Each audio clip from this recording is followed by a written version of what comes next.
Ja ću ti dati dječaka koji će biti tvoj unuk.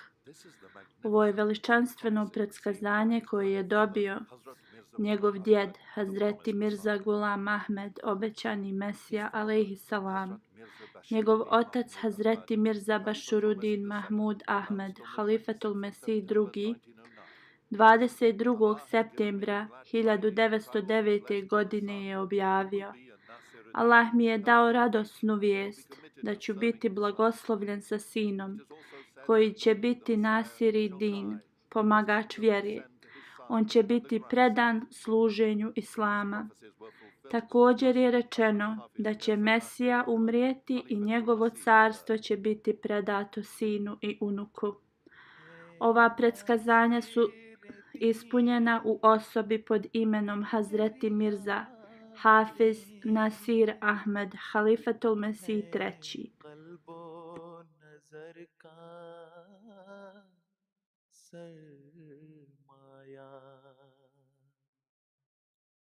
इन यादों से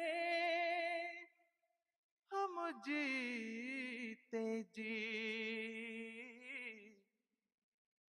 यादों के चमन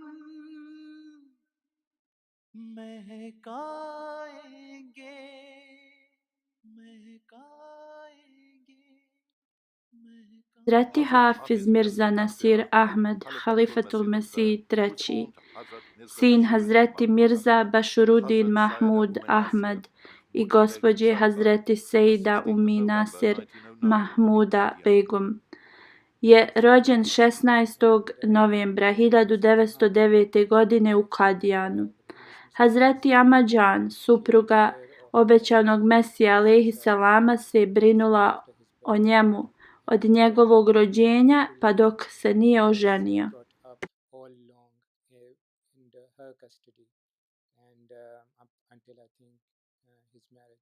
Prema direkcijama njegovog cijenjenog oca, zapamtio je čitav Kur'an kad mu je bilo 13 godina 1922. godine. Naučio je arapski i urdu od gospodina Hazreti Molvi Server Šaha.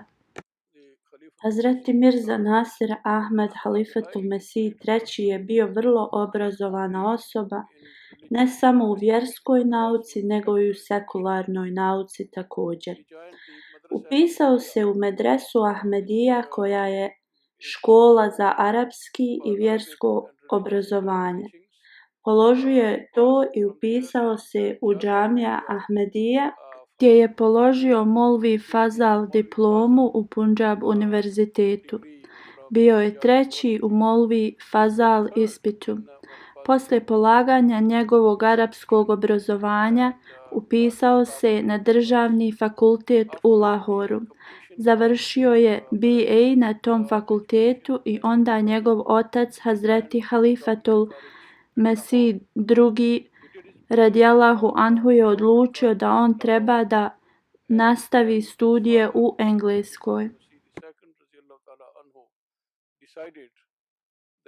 5. avgusta 1934. godine oženio je Hazreti Sejda Mansur Beguma, koja je bila kćerka od gospodina Hazreti Nawab Muhammad Ali i gospođe Hazreti Sejda Nawab Mubaraka Begum.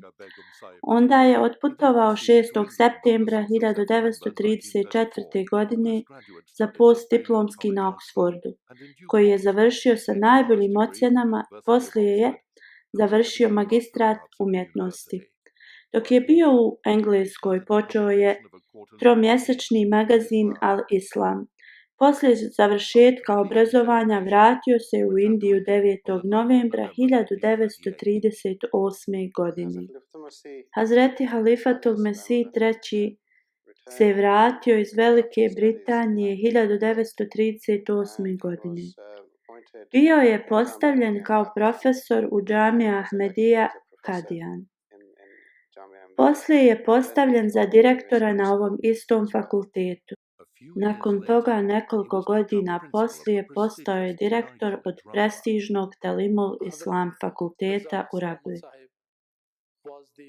Gospodin Hazreti Mirza Nasir je bio prvi direktor ove institucije. Možemo reći da je bio osnivač, direktor ovog Talimul Islam fakulteta. I pod njegovim nadgledanjem instrukcijama čitava struktura fakulteta je bila uspostavljena. Organizovao je sve i pripremao je sve uz Allahovu pomoć. U vrijeme podjele uz Allahovu pomoć ovaj fakultet je bio model za ostale obrazovne institucije u Pakistanu. Sve je ovo postignuto pod finim upraviteljstvom, pažnjom i savjetima od gospodina Hazreti Mirza Sahibzada Nasir Ahmada, koji je nastavio da bude direktor Talimul Islama koledža od samog početka 1944. godine pa do 1965. godine. Njegova sljedeća funkcija je bila predsjednik Hudamul Ahmedija. Medžlis Hudamul Ahmedija je započeta 1938. godine. 1939. godine Hazreti Halifatul Mesih III je postavljen za predsjednika i bio je predsjednik 10 godina do 1949. godine.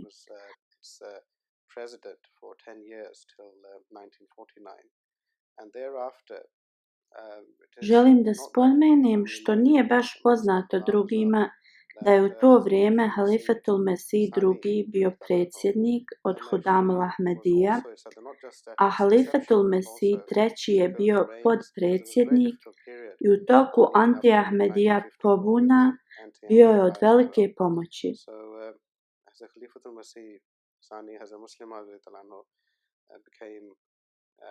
For a good number of years became its sadr, and then for the day-to-day administration again, as the Khalifa Masih Salis Rahimahullah was its naib sadr or the vice president, and he carried on in that position till 1954,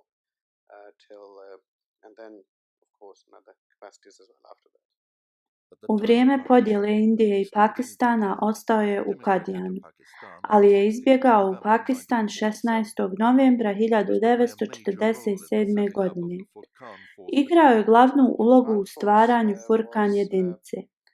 Furkan jedinica je bila sastavljena od članova Ahmedija zajednice, osnovata od Halifatul Mesih II. I bila je prvenstveno da bi dala Pakistanu ljude koji mogu da služe u Kašmiru. Jer u to vrijeme, poslije svjetskog rata, potreba za vojskom se osjetila. Ne da idu da se bore, nego više kao zaštitna služba. It was felt that a lot of members were required to help out in various activities, not necessarily in fighting, but it was similar to perhaps the Homeland Force, which we use in the UK perhaps may be able to relate to.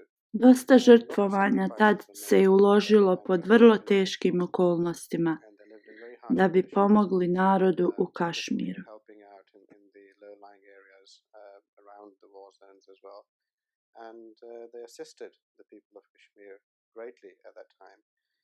Hazreti Halifatul Mesih III, ako se dobro sjećam, je bio tu 2 godine, od 1948. do 1950.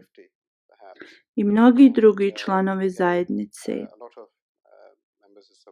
Oni su svi služili daleko od svoje familije u vrlo teškim uvjetima. 1953. godine velike pobune su se dogodile od strane Ahmedija opozicije. 1953. godine oluja opozicija se dogodila od neahmedi uleme protiv Ahmedija zajednice, tražeći da Ahmedija zajednica bude proglašena nemuslimanska manjina u Pakistanu. Stotinama Ahmedija kuća su popaljene, mnogi ljudi su ubijeni. Ovo su bila vrlo teška vremena za Ahmedije u Pakistanu.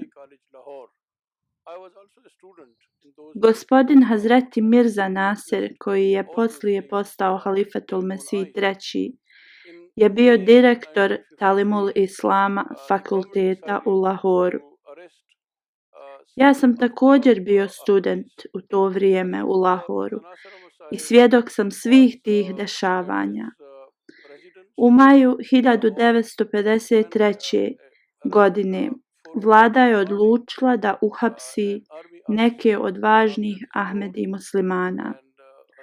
Gospodin Hazreti Mirza Nasir je bio kod svoje kuće u Lahoru. Bilo je oko 4 sata ujutro, kad je oficir pokucao na njegova vrata. Halifa je otvorio vrata i taj oficir je rekao da ima nalog za njegovo hapšenje. Halifa je rekao da ga sačeka nekoliko minuta da klanja sabah namaz i onda će krenuti sa njim. Onda se nasmijao i rekao: čekao sam na tebi jer sam znao da ćeš doći po mene, što znači da ga je Allah već informisao da će biti uhapšen tog jutra. Odveli su ga u zatvor u Lahoru. Optužen je i data mu je kazna 5 godina zatvora. U novembru 1954. godine bio je postavljen za predsjednika Madžlis Ansarullah. U toku 10 godina svoje službe oživio je organizaciju. U maju 1955. postavljen je za predsjednika Sadr Anjuman Ahmedija. Iako je ova pozicija od velike časti, također je bila vrlo odgovorna i teška. Marljivo je izvršavao sve dužnosti na ovoj poziciji sve dok nije izabrat za Halifatul Mesih III. Hazreti Halifatul Mesih II. Je umro u 2 sata izutra 8. novembra 1965. godine. Članovi zajednice su se okupili u velikom broju u Rabbi. Izbori za 3. halifu su se održali 8. novembra 1965. godine u Mešćid Mubarek u gradu Rabba 7:30 navečer poslije jacije namaza. Sastanak je bio predvođen od gospodina Hazreti Mirza Aziz, koji je bio Naziri Allah Sadr Anjuman Ahmedija Pakistan. Na tom sastanku ime Sahibzada Mirza Nasir Ahmed je bilo predloženo. Svi prisutni koji su mogli da glasaju su se jednoglasno složili da on postane halifa. Tako je 3. halifa obećanog Mesija alejhi salama bio izabran.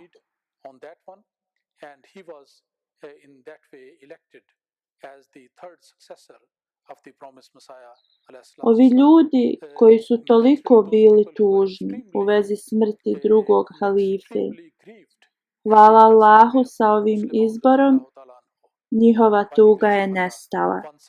Bili su vrlo sretni, puni zahvalnosti da opet sva Ahmedija zajednica je bila ujedinjena iza Halifatul Mesih. Sahibzada Mirza Nasir Ahmed, najstariji sin od drugog halife radijallahu anhu, je bio izabran za 3. halifu sa većinskim glasovima. Održao je vrlo kratak govor i onda svi koji su bili ispred Mešćid Mubarek, više od 5000 ljudi su uzeli zakletvu lojalnosti.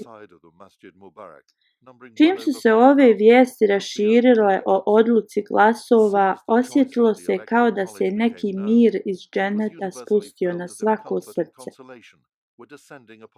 9. novembra u 4:30 poslije podne u Bahišti Mekberi u Rabbi klanjata je dženaza namaz predvođena sa novo izabranim halifom. Taj događaj je bio vrlo emocionalan za sve članove zajednice. Gospodin Mirza Nasir Ahmed je služio džemat kao direktor od Talimul Islam fakulteta u Rabbi prije nego što je bio izabran za Halifatul Mesiha. Imao je 56 godina kad je bio izabran za halifu. Iako je bio izabran za 3. halifu u vrlo teškom periodu, poslije smrti njegovog cijenjenog oca Halifatul Mesiha II. Muslim Mauda radijallahu anhu. On je postigao da bude velika utjeha cijeloj zajednici u to vrijeme. Ne samo u to tužno vrijeme, nego i poslije toga kroz sva loša vremena i dešavanja kroz koja je zajednica prolazila u toku njegovog hilafeta. Blagoslovljeni period njegovog hilafeta je trajao 17 godina. Od početka njegovog hilafeta pokazao je želju za napretkom pokreta. 17. decembra 1965. godine, u svojoj prvoj godini hilafeta, odmah je započeo prvi projekat, koji je bio da otvori merhamet gdje nijedan član zajednice neće biti gladan. Također je podstakao članove da se klone svih neislamskih tradicija.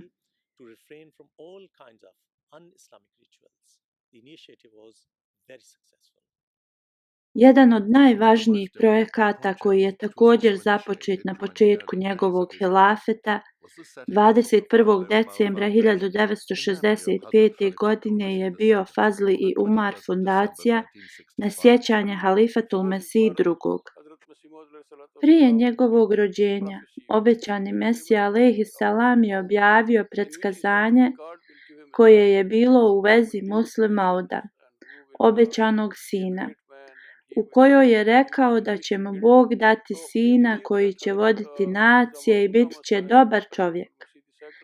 Mi vjerujemo da je Hazreti Mirza Mahmud Ahmed, halifatul Mesih II, radijallahu anhu, bio taj obećani sin. Kad je umro, odlučeno je da se započne projekat koji će da nastavi rad halifatul Mesiha II. Prvi projekat je bio da se napiše biografija halifatul Mesiha II. Prvi dio te biografije je napisao Hazreti Mirza Tahir Ahmed, koji je već izdat. Postoje još mnogi projekti koje je Fazli i Umar fondacija uradila, kao na primjer stipendije studentima da idu da uče izvan zemlje, tako da je postala velika fundacija i hvala Bogu radi vrlo dobre poslove. Nova zgrada je napravljena za hilafet biblioteku u Rabbi, koja je također pod tom fondacijom. So in 1970, the foundation stone of the Khilafat Library was laid by Hazrat Khalifatul 1970. godine halifatul Mesih III je postavio kamen temeljac za hilafet biblioteku u Rabbi. 1971. otvorena je biblioteka i ja sam bio prisutan tu. Sad ima preko 100.000 knjiga i mislim da je najveća biblioteka na tom mjestu. Također pod ovom fundacijom izgrađena je kuća za goste u Rabbi. Štampanje knjiga od svih hudbi drugog halifatul Mesiha. Novčane nagrade su dodijeljene takmičarima koji su napisali članke u vezi raznih tema.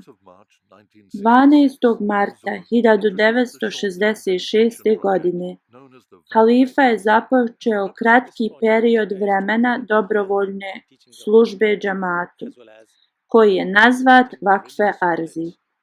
Svrha ovog projekta je da se o svom trošku hiljadama Ahmedi muslimana dobrovoljno jave da podučavaju časni Kur'an i vjeronauku lokalnim članovima zajednice, da ih usmjeravaju da rade dobro, a odbacuju sve što je loše. Poznata objava obećanog Mesija alejhi salama, kraljevi će tražiti blagoslov od tvog odijela, je prvi put bila ispunjena u vremenu trećeg halife. Gospodin Singati je bio guverner general Gambije. On je također bio predsjednik svih ogranaka Ahmedija organizacija u Gambiji. Kad je gospodin Singati bio izabrat kao poglavar Gambije, molio se je Allahu i zahvaljivao za ovaj stepen uzdignuća. Onda je tražio da Halifatul Mesih III mu da jedan komadić od obećanog Mesije odijela. a request.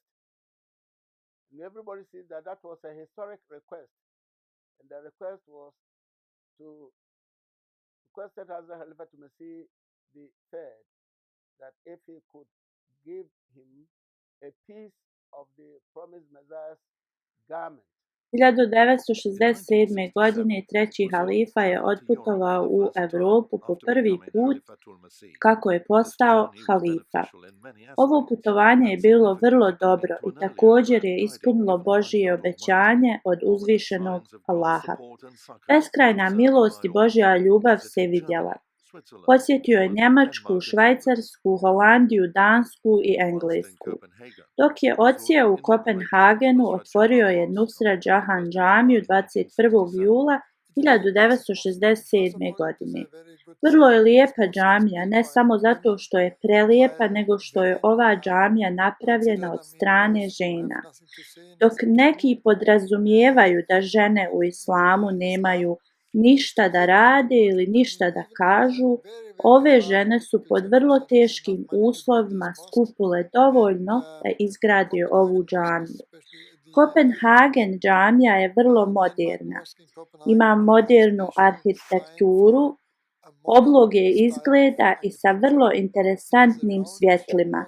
I vrlo je lijepa atmosfera kad uđete unutra.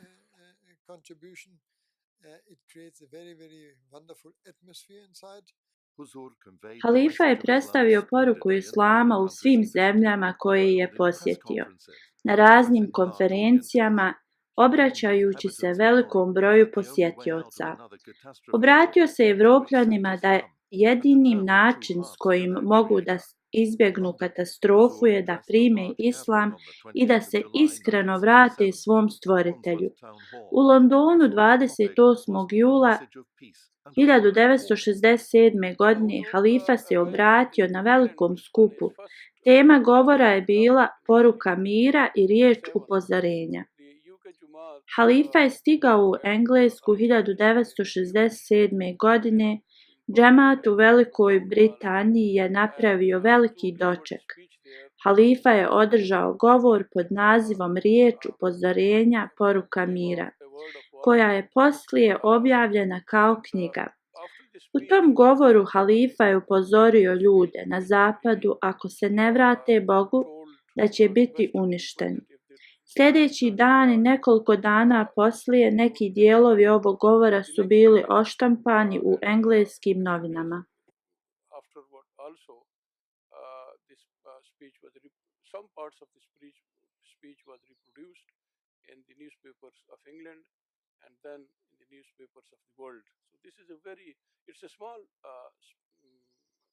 Bio je kratak govor, ali je vrlo važan jer halifa je tu spomenuo neka predskazanja i upozorio je zapad da se vrati Bogu. Dok je bio u Londonu, prisustvovao je godišnjem skupu pod imenom Jalsa Salana. Ovo je bila prva džalsa u Velikoj Britaniji na kojoj je halifa bio prisutan. Halifa je održao govor 30. jula 1967. godine i rekao: Afrika će odigrati vrlo važnu ulogu za čovječanstvo u budućnosti.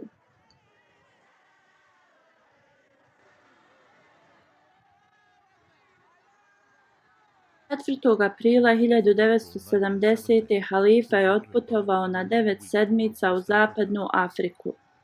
Posjetio je Nigeriju, Ganu, Ivory Coast, Liberiju, Gambiju i Sierra Leone. Zajednica se razvila u velikom broju u ovim zemljama. Članovi su nestrpljivo čekali da vide halifu. Konačno njihova želja je bila ispunjena. Stari i mladi, muškarci i žene su doputovali iz dalekog mjesta da dočekaju halifu. Slogani i lijepe ilahije su se čule sa svih strana. Halifini inspirativni govori su ojačali njihovo vjerovanje. U toku halifinog putovanja mnogi velikani afričkih zemalja su posjetili halifu. Rado su spominjali sve dobronamjerne, obrazovane i socijalne službe džamata, koje su dobrovoljno rađene od strane zajednice. Novine, TV i radio stanice su redovno izvještavale u vezi halifine posjete. Ovo putovanje se je dokazalo vrlo dobro u mnogim različitim aspektima. U stvari započelo je novu eru širenja vjere u Africi. Na kraju njegovog putovanja vratio se u London i na hudbi 24. maja 1970. godine opisao je svoje putovanje. Najavio je projekat izgradnja škola i bolnica koje je započeo pod Božjom naredbom. Želio je da proširi pokret u Africi. Također, ove ustanove su bile prijeko potrebne ljudima u Africi. Ovaj projekat je nazvat Nusrat Jahan. Tražio je od džamata da skupe 100.000 pounda za ovaj projekat i da se taj novac prikupi u roku od 3 godine, jer je želio da započne ovaj projekat što prije u zapadnoj Africi.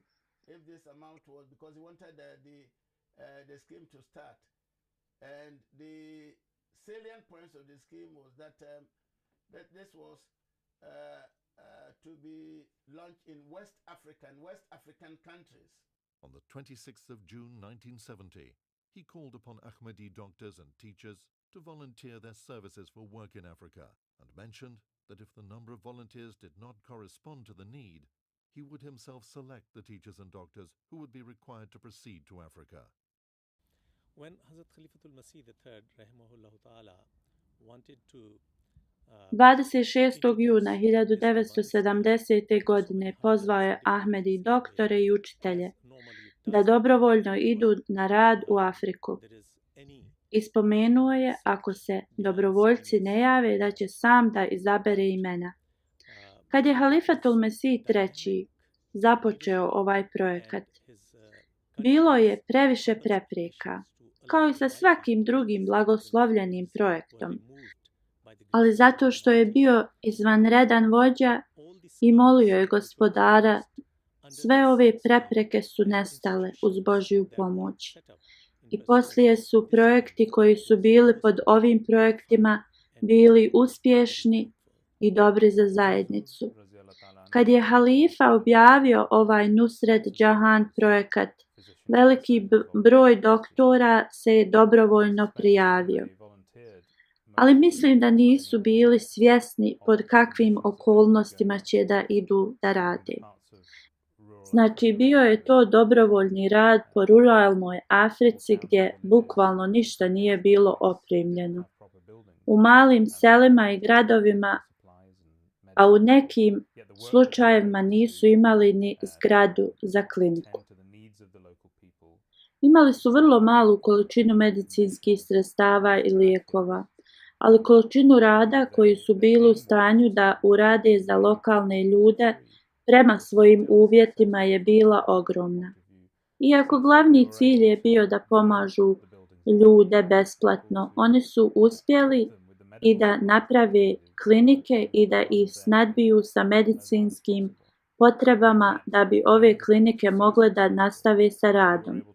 U stvari, oni su bili toliko uspješni da su se mnoge klinike počele otvarati u raznim dijelovima Afrike. Nusrat Jahan projekat je bio najuspješniji u državama kao što je Gana, Nigerija i Sierra Leone. 1970. godine halifa je ponovo posjetio Europu. Na ovom putovanju je posjetio Veliku Britaniju, Holandiju, Švajcarsku, zapadnu Njemačku i Španiju. Vrhunac putovanja je bilo otvaranje Mahmud džamije u Zuriku 5. aprila 1970. godine. Također na ovom putovanju je otvorena zgrada pored Beitul Fazl džamije u Londonu 23. maja 1970. godine. Ova zgrada je izgrađena na sjećanje Halifatul Mesih II. I dobila je ime po njemu Mahmud Hall. Za ovu zgradu kamen temeljac je bio postavljen 30. jula 1967. godine. Zgrada je služila u mnogim različitim kapacitetima za napredak zajednice, pogotovo kad je postala glavni centar za MTA televiziju. Halifa je prvi put posjetio Španiju 25. maja do 1. juna 1970. godine. Na ovom putovanju Allah ga je obavijestio da će se džemat proširiti po Španiji i da će imati veliki napredak tu, što je bilo nezamislivo u to vrijeme. 31. marta 1972. godine Halifa je otvorio veličanstvenu Al-Aqsa džamiju u Rabvi u koju može stati više od 150.000 ljudi. Ahmedija pokret je započet 1889. godine. Prva 100-godišnjica je bila u martu 1989. godine. Hazreti Halifatul Mesih III je najavio ovu 100-godišnjicu na dželsi 1973. godine, gdje je najavio nekoliko projekata koji su bili povezati sa proslavom 100 godina zajednice. Halifa je tražio od zajednice da obećaju 25 miliona rupija da bi mogli finansirati ove projekte i također skup povodom 100 godina zajednice. Obećani iznos članova je bio 4 puta veći nego što je Halifa zatražio. Ali još važnija stvar koju je Halifa planirao u vezi obilježavanja 100 godina zajednice je bio duhovni program za taj događaj. Halifa je pozvao članove džemata i rekao im da džemat Ahmedija potpuno vjeruje u Božju podršku i sve se može postići i samo može biti postignuto uz Allahovu pomoć. Podsjetio ih je na savjete i dove iz časnog Kur'ana, koje nam je časni poslanik sallallahu alejhi ve sellem donio i rekao je džematlijama da ih često ponavljaju. 1973. godine Halifa je posjetio Europu 3. put.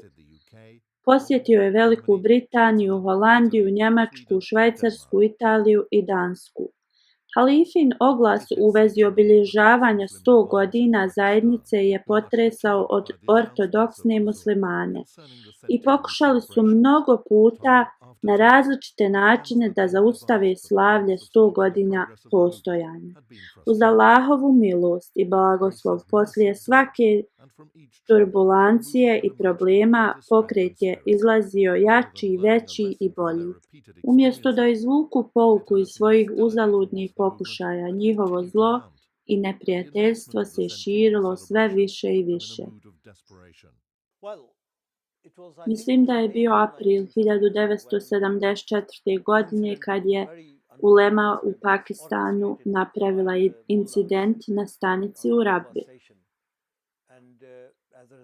Počeli su protesti i pobune protiv Ahmedi muslimana. Rezultat ovih pobuna bile su stotinama ljudi je ubijeno, uključujući žene i djecu. Njihova imovina je bila pljačkana, kuće i radna mjesta su bile zapaljene. Bilo je apsolutno užasno vrijeme.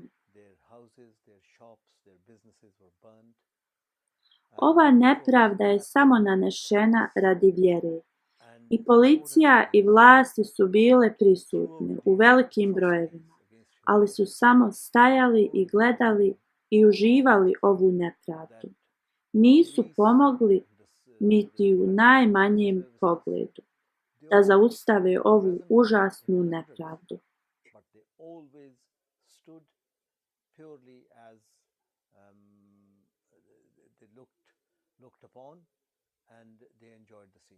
They did not intervene, they did not even take any steps to stop Zajednica je opet pokazala primjer u ovim teškim danima nepravde i zločina, sa punom vjerom u Božju pomoć. Ožalošćeni i potlačeni su izbjegli u centar zajednice. Halifa je dao sve od sebe da ohrabri i pomogne njihove potresene duše i pomogne im da se vrate svojim domovima. Došli su tužni i nesretni, ali im je on pomogao da se vrate sa osmijehom na svojim licima. Ironično je da mnogi Ahmedi muslimani imaju ogromna preduzeća i koja su vrlo dobra i poznata. Tada su bili uništeni do temelja. Ja sam svjedok da neki ljudi poslije ovih nemira su započeli od malih dućana, ali uz Allahovu pomoć ti mali dućani su se proširili toliko i postali su toliko jaki da su imali promet viši nego prije pobuna. Ustali su na svoje noge vrlo brzo i sva ta preduzeća su se vratila u istom ili još boljem stanju. Pod vodstvom njihovog vođe, Halifatul Mesiha III, zajednica je isplovila još jača poslije ovih nesretnih dana, više ujedinjenija i spremnija. Ovo je bilo nešto što je razljutilo opoziciju, pa su mislili da nisu uložili dovoljno napora da se zajednica raspadne, tako da su planirali još više napada na zajednicu. Dizali su slogane protiv zajednice i davali razne govore. Sastanke su često pravili u raznim mjestima. I tako u cijeloj državi opozicija se je raširila. Rezultat je bio veliki gubici života. Mnogi su postali šehidi Ahmedijata. Morali su dati svoje živote radi istine. Izgubili su svoja imanja, kuće i bili su udarati, vrijeđani. Nije im bilo dozvoljeno da kupuju hranu. Sva moguća mučenja su bila započeta nad njima. Ovo su bili vrlo teški dani za zajednicu. Sa druge strane, vjerske vođe su započele pokret da Ahmedije budu proglašeni nemuslimanima. 1974. godine je bilo puno nepravde prema džematu, a najveći pokušaj je bio da prema zakonu države Ahmedi muslimani budu proglašeni nemuslimanima. Vlada u to vrijeme je predala ovaj zahtjev Nacionalnoj skupštini.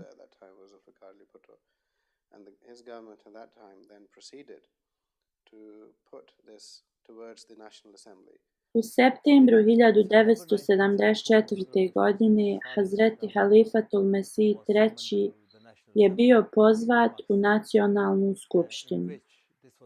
Ovo je bio dobro isplanirani korak da ga ispitaju u vezi Ahmedijata u najmanjim detaljima o vjerovanju i učenju. Halifa i njegov tim je proizveo odgovore na sva moguća pitanja na vrlo zadovoljavajući način.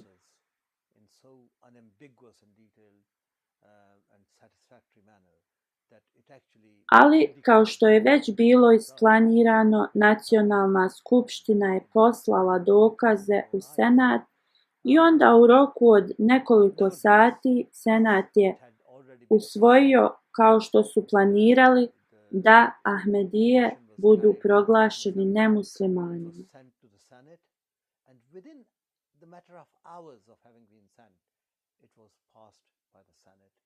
Iako su mnogo puta traženi dokazi od Nacionalne skupštine da se vide glasovi i odluka koja je donijeta, ovi rezultati nikada nisu bili objavljeni.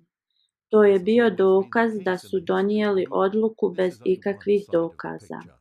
S jedne strane, normalno je bilo da ovaj rezultat je vrlo razočarajući, ali sa druge strane je prouzrokovalo da veliki broj ljudi se zapita šta je uistinu istina ovog rezultata. Umjesto da odluče i budu na strani vlade, mnogi su počeli da istražuju istinu. Rezultat toga je bio, mnogi ljudi su kontaktirali Ahmedije, tražili su literaturu i tražili su odgovore na njihova pitanja. I veliki broj ljudi je počeo da dolazi u Rabu.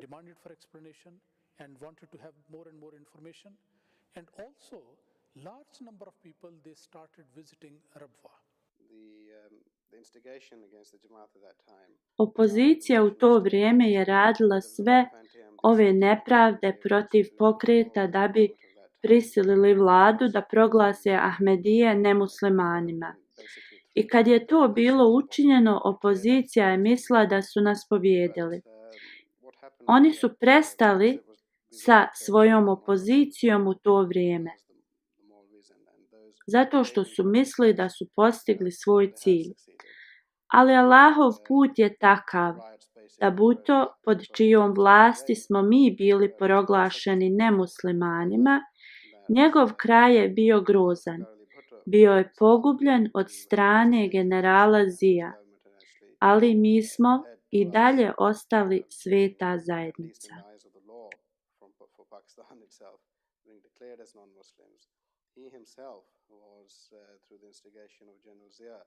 In 1979 and in league with the same people, really, who had instigated this. Then they got rid of him and he was executed after, again, a trial. And we again regard it as divine retribution in some regards for carrying on. 1975. godine Halifatul Mesih III. Je posjetio Veliku Britaniju, Zapadnu Njemačku, Dansku, Švedsku, Norvešku, Holandiju i Švajcarsku. Položio je kamen temeljac za Nasir džamiju u Švedskoj 27. septembra 1975. godine. U julu 1976. godine halifa je posjetio Ahmedije u Americi i Kanadi. Halifa je doputovao u Washington 26. jula 1976. godine i posjetio je New York, Dayton i New Jersey. Ovo je bio prvi put da Ahmedi halifa posjeti ovaj dio planete. Prisustvovao je raznim konferencijama i recepcijama dok je boravio u Americi. Jedna od recepcija je bila u World Trade Centru u New Yorku 4. augusta 1976. godine. Također je prisustvovao 29. dželsi Salani u Americi.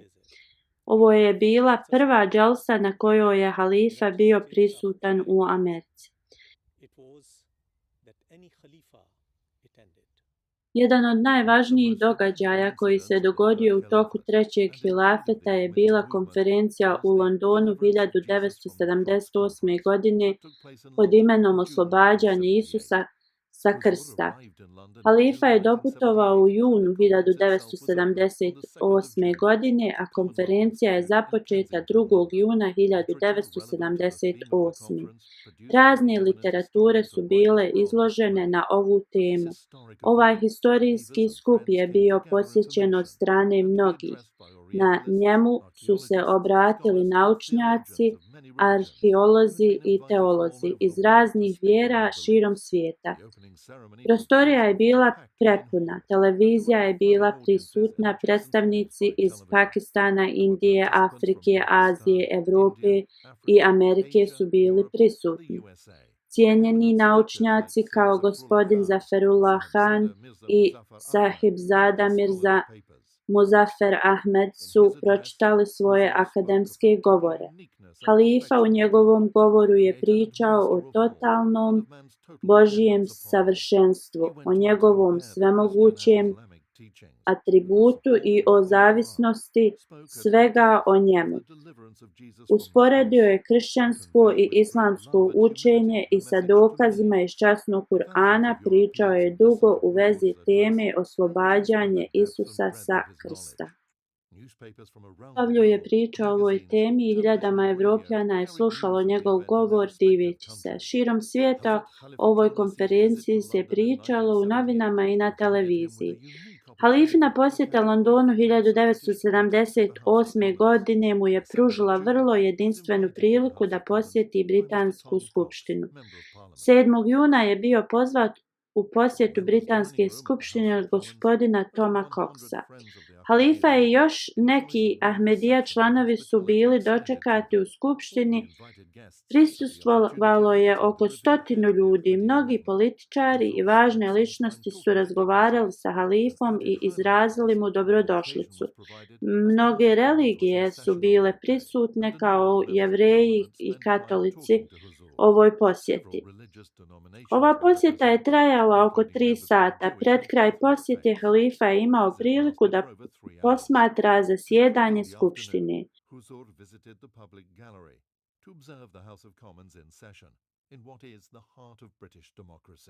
Obećani Mesija alejhi selam je rekao: Bog mi je objavio da moji sljedbenici će napredovati u njihovom znanju i shvatanju, da će se drugi iznenaditi svjetlosti njihove istine, razumijevanja i znakova.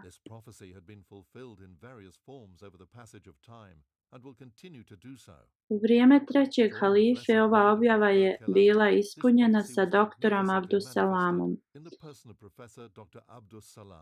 Bio je slavni naučnik, dobio je Nobelovu nagradu u fizici od kralja Švedske 1979. godine. Bio je prvi musliman i prvi Pakistanac da dobije ovu nagradu. Kad je moj otac dobio Nobelovu nagradu u oktobru 1979. godine, dobio je poziv od Nobelove fundacije to jutro. Njegova reakcija je bila da ode u Fazl džamiju u Londonu i klanja na filu. I onda se vratio kući. Odmah je nazvao Halifatul Mesiha III da mu javi ovu vijest. Moja majka mi je rekla da je halifa bio sretan i rekao je kako je ta vijest veliki ponos za sve Ahmedi muslimane i cijeli Pakistan, također cijeli svijet, i da je prvi musliman koji je dobio Nobelovu nagradu i još da je Ahmedi musliman. 1980. godine halifa je doputovao u Europu. Na tom putovanju otvorio je Nur džamiju u Norveškoj 1. avgusta 1980. godine. Vrhunac ove posjete je bio postavljanje kamena temeljca u Španiji za Bašarud džamiju 9. oktobra 1980. godine. Ovo je bila prva džamija nakon 700 godina poslije španske inkvizicije. Na ovom skupu objavio je moto džemata: ljubav svakome, mržnja nikome. Poslije halifa je otputovao u Kanadu i Ameriku. Ovo je bilo halifino zadnje putovanje u bilo koju zemlju izvan Pakistana. Putovanja Halifatul Mesiha III su bila posvećena podizanju duhovnog stanja kod članova džamata. I halifa je čovjek poslat od Boga. On je putovao puno da bi se susretao sa Ahmedijama širom svijeta i da širi poruku Islama. Također za Ahmedije koji nisu mogli doći u Pakistan, to je bio jedini kontakt sa halifom kad bi on posjetio. Znači, pod broj 1 je bilo da ga Ahmedi muslimani mogu upoznati. A drugi razlog je bio da se upoznaje sa ostalim ljudima iz različitih vjera. i da oni imaju priliku da se upoznaju sa halifom i da čuju od njega istinitu poruku islama. Who couldn't actually come to Pakistan all along. So that was one significance, that number one, Ahmadis could actually get in touch with their beloved Khalifa. Number two, even those people who were non-Ahmadis or Christians in this Western world, Europe or Canada or States, they had the opportunity to listen to the words of the Khalifa, the man of God. And that was their opportunity to listen to the true message of Islam. So the message, the beneficence, the benefit of the visit was twofold, for the Ahmadis as well as for the non-Ahmadis in general. Hazreti Sejda Mensura Beguma, prva supruga trećeg halife, je preminula poslije kratke bolesti 3. decembra 1981. godine. Ona je bila kćerka od Hazreti Nawab Mubarke, koja je bila kćerka obećanog Mesije. Poslije smrti njegove prve supruge, 1982. godine, halifa se ponovo oženio, ali ova odluka nije bila laka. Molio se 40 dana i također je pitao starije članove iz džemata da klanjaju istihare.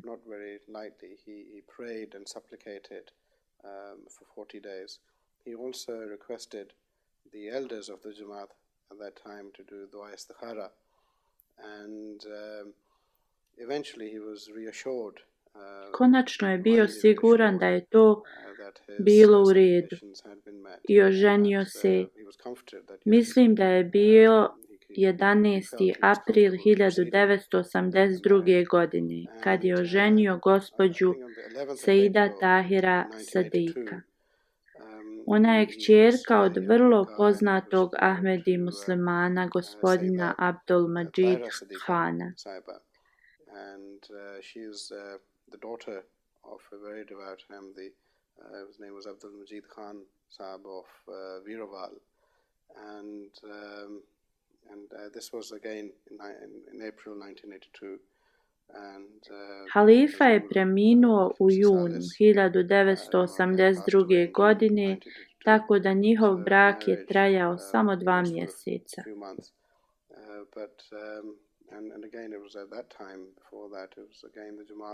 U junu 1982. godine, dok je halifa bio u posjeti Islamabadu, doživio je srčani udar.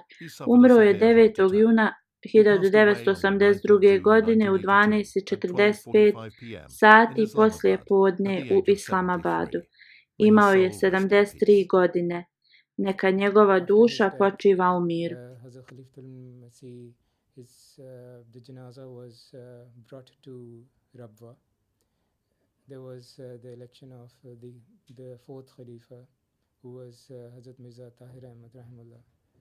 And njegova dženaza se klanjala u Rabbi i novi halifa je izabran, Hazreti Mirza Tahir Ahmed. Poslije izbora ukopat je te iste večeri u Bahišti Makbara mezarju. Sjećam se tih dana. Hodao sam vrlo blizu 4. halife. Sjećam se, bilo je hiljadama ljudi. Gdje god da se okrenem, bile su grupe ljudi.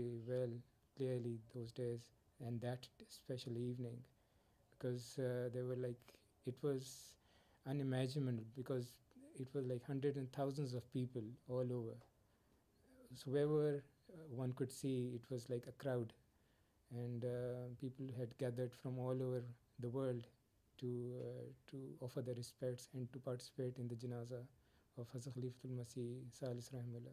Halifina smrt je bio tužan osjećaj, ali svi su tu tugu podnosili sa strpljenjem i prema islamskom učenju.